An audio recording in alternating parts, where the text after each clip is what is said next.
Hey everybody, it's October. It's time for horror movies and horror video games. And one of my personal favorite franchises for both is Resident Evil. I mean, it invented survival horror, but something about the live action movies are a bit hit and miss. So I decided to do a personal ranking of these 7 live action movies, my personal opinion on where I see them ranking from least to best. So with all that being said, let's enjoy.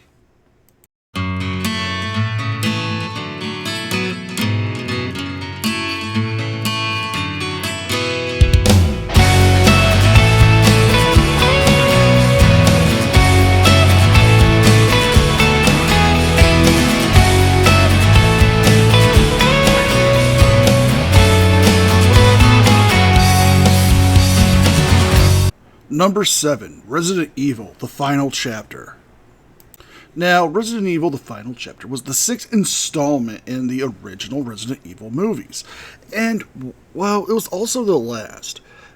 Due to a lot of issues people were having with the movies, it seemed like the final way to end it. And, well, it didn't end on a good note. Now, a lot of the issues people had with this movie was, one being Mila Jovovich's, Alice character. They felt like it was played out.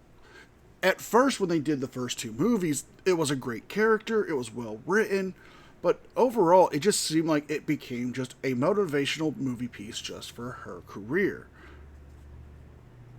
Another issue people had with the movie, it became too much of an action film. There wasn't enough horror aspects like people loved with the Resident Evil franchise. All the stuff that we saw in this movie had a lot of jumpy cam cuts and a lot of stationary footage that just took people out of the movie. And this movie had a lot of rewriting of classic RE characters that fans knew and loved. Even some of the side characters that people knew in the background just from the file entries. For this reason alone, it's worth being put at the bottom. But combined with the way it was shot and the stunt and acting, it has to be number 7. Number 6, Resident Evil Afterlife. Resident Evil Afterlife is the 4th installment and the plummet of the downhill track these movies would start taking.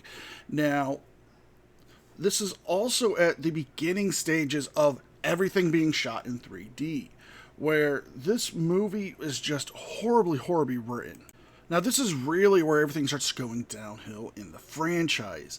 I mean, you have the movie focusing more on the Alice character than anything that they can source from the source material. I mean, there's tons of different viruses they could have used, different characters. Yes, they do bring in some fan favorites, but the god-awful 3D effects and trying to make this more of a kung fu action flick, something similar to a John Woo film. And yes, we get some classic RE characters like Albert Wesker, Claire, and Chris Redfield. It's not the same, though. Like I said, this movie does so much wrong when it had so much potential.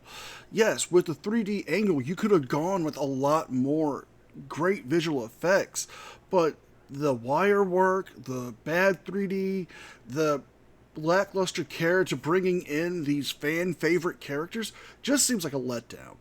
Not to mention the fact that Alice has just become this uber protagonist just really takes people out of the whole point of the movies. Don't get me wrong, I love a good female protagonist, but this just seems like it's overdoing it. Number 5, Resident Evil Retribution. Now, Resident Evil Retribution was the 5th installment in the films, and it does fit here perfectly at number 5 on the ranking. This is where you can really see the writing on the wall that they were getting ready to end this whole entire franchise and start from scratch. Now, it is a decent movie. I do enjoy it. It has some really good stuff to it, but it's just so muddled and it makes no sense with everything that goes on in the movie. Now, when I said it doesn't make sense is because they retcon a lot of the stuff with the first movie. They bring back characters who we know die in the first movie, but yet it turns out that they're clones. They recast people and throw in some fan service by bringing in characters like Ada Wong and Joe Valentine in outfits that they wore in RE5 and RE4, but we also get other characters. We also get beloved characters like Leon Kennedy, we get Barry, but, none of this adds up. Yes, we get more of a monster feel with the super liquor being in this, and a lot more zombies, and some of the stuff from the fourth game, like the Lost Plaga. However, this is just taking everything and throwing it at the wall, seeing what's going to stick to make the fans love it more. Now, don't get me wrong, fan service can be great. It can be useful. But the way they did it in this movie, it just feels too little too late. Like, they're trying to throw classic characters at us, like we're supposed to be stoked for it. But if you're not familiar with the first movie, then you're going to be lost watching this one. Number 4, Resident Evil Extinction. Resident Evil Extinction was the third movie in the franchise, and it sets us in a post-apocalyptic world where the T-virus has taken over, and now humanity is on the verge of extinction. It does have some good points. It does bring back characters that we fell in love with the second movie, but this movie is really downhill from here. Yes, we get some nods to the first movie and the second movie. And it's revealed that the Umbrella Corporation have been using clones of Alice to study if they can find a way to, repopulate the planet to save us from the T-virus. But it goes downhill even further. However, the only saving grace to this whole movie is this. We get our first look at what a tyrant in this universe would look like. Yeah, it's a stunning fight. However, it is lacking when it comes to that scare factor. Now, this movie was more of an action movie with zombies instead of a horror movie with some action in it. And I know what some people are going to say, but NCR, there's a lot of action in the RE video games. And yes, that is true. However, there's also a right balance of action and horror, and this movie doesn't have it. Number 3, Resident Evil Apocalypse. Now, this was tough for me because the last 3 movies, I really enjoy them the most. And Resident Evil Apocalypse was the second movie. It was that perfect mix of RE2 and RE3 Nemesis. It was the perfect blending of these two games into a perfect movie. We got fan-loved characters. We got fan service. But yet we got action and horror. You were on the edge of your seat with this movie. And you can see why when you watch it. Now, Resident Evil Apocalypse is just such a great movie. I mean, we get beloved characters from the third game, like Jill, in the classic RE3 uniform. We get the reemergence of the STARS people that we didn't get to see, plus we get a lot of great horror jump scares like this. Right here, we get the perfect blend of horror and action. Classic zombies coming out of the ground, classic RE action. But what would this part be without seeing the big bad himself? I mean, the look on Nemesis is just frightening. Yeah, they took a little bit of liberties, but you can still tell it's the character. Not to mention, the already 7-foot stuntman who was playing Nemesis is towering in that outfit and truly terrifying. Resident Evil Apocalypse is the perfect sequel to this franchise. It had great fan service, great acting, it was well written, it had you on your seat. There were so many things from both RE2 and RE3 that made fans and people asking, which game is that from? What scene is that from? Oh, I remember that. It was perfect. This is how a sequel should be done, unlike the sequels that came after it. Resident Evil 2002. Now, Resident Evil 2002 is the first in the Resident Evil live-action franchise, and well, it was really good. It had a small budget, it had a small cast, they shot overseas, but the acting, the effects, the makeup, it made you feel like you were in a brand new Resident Evil video game, even though you can see there were mixtures of the first game and one of the prequel games, Resident Evil 0. You have thrilling scenes that were so suspenseful and so captivating that fans loved, they actually incorporated them into a later game. This laser room scene became an iconic scene in Resident Evil 4. Not to mention, when you take a look at some of the other effects in this, the zombies in this movie was just so phenomenal. They had such a small cast, they were able to keep reusing some of the same actors as the zombies. Not only that, there are even some of the producers and executives who appeared as zombies and stuntmen in this movie.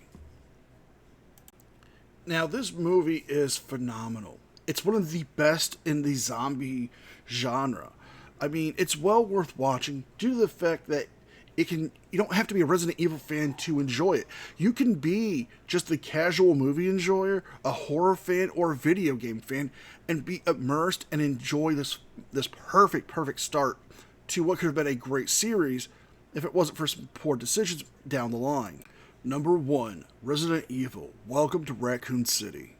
Resident Evil, Welcome to Raccoon City was the last live-action film that we got until the new one comes out next year. Now, this was what fans wanted. This was a mixture of the first RE game and Resident Evil 2. Now, we get great characters and references to a lot of the beloved characters. We get Barry Burton, we get Albert Wesker, we get Claire and Chris Redfield, we get Jill Valentine, we get William Birkin, we get Chief Irons and Leon Kennedy, and some characters from the newer game that was a reboot. When I say this is stuff that the fans wanted, this is what we wanted. We wanted iconic scenarios and scenes and places from the games. Like here, we're in the Spencer Mansion with Barry and Chris looking for other STARS team members and other cops who are supposed to come and investigate this mansion. But we also get an iconic scene from the game. In this scene, we get a throwback to one of the most iconic scenes from the first game, if you've ever played it, the Keeper's Diary, where he wrote Itchy Tasty, where he was turning into a zombie. We got to see that in his writing. Not only that, but we get thrilling throwbacks to the first game, the second game, Zero. Not to mention, the attention to detail, to costumes, to scenes, to sets. Even the makeup effects on Birkin are just phenomenal. We actually get to see him come back on screen like we did in the video games. Now, this is one of my personal favorites. I highly recommend it if you're wanting to get into the Resident Evil movies, but you don't know a whole lot about the video games, or if you're just a fan of the games in general. This is going to be something that you will enjoy. Now, there is a new movie on the horizon where it's already been established that it's going to take place during the second game scenario, but with a whole new cast, whole new crew, and a whole new story of people that we've never even met before. So I hope you enjoyed this and you found it helpful. And if you're looking for some good movies to watch, check some of these out. I'm NCR, and I'll see you guys next time.